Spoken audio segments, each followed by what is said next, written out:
ফরিদগঞ্জে এক প্রার্থীকে সমর্থন দিয়ে 2 চেয়ারম্যান প্রার্থীর মনোনয়ন প্রত্যাহার।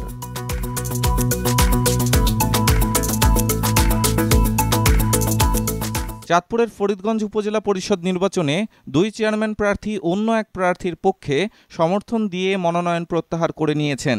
রোববার বিকেলে ফরিদগঞ্জ প্রেস ক্লাবে আয়োজিত সংবাদ সম্মেলনের মাধ্যমে চেয়ারম্যান প্রার্থী বর্তমান উপজেলা পরিষদের ভারপ্রাপ্ত চেয়ারম্যান জিএস তসলিম আহমদ ও সাবেক উপজেলা ছাত্রলীগের সভাপতি তোফায়েল আহমেদ ভূঁইয়া অপর চেয়ারম্যান প্রার্থী ইঞ্জিনিয়ার আমির আজম রেজার পক্ষে সমর্থন ব্যক্ত করেন। তারা বলেন, উপজেলা পরিষদ নির্বাচনকে অর্থবহ, অংশগ্রহণমূলক ও প্রতিদ্বন্দ্বিতামূলক করার লক্ষ্যে আমরা একত্রিত হয়ে আলোচনাপূর্বক আমির আজম রেজার প্রতি সমর্থন ব্যক্ত করে মনোনয়নপত্র প্রত্যাহার করেছি।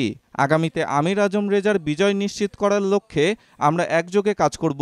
এ সময় অন্যদের মাঝে বক্তব্য রাখেন সাবেক পৌর মেয়র ও পৌর আওয়ামী লীগের সাধারণ সম্পাদক মাহফুজুল হক। উপস্থিত ছিলেন আওয়ামী লীগ নেতা নজরুল ইসলাম পাটোয়ারি, বিল্লাল হোসেন, আলিম আজম রেজা প্রমুখ। উল্লেখ্য, ফরিদগঞ্জে 3য় ধাপের উপজেলা পরিষদ নির্বাচনে প্রার্থিতা প্রত্যাহারের শেষ দিন ছিল রোববার। এদিন চেয়ারম্যান পদে 3 জন ও ভাইস চেয়ারম্যান পদে 1 জন মনোনয়নপত্র প্রত্যাহার করেন।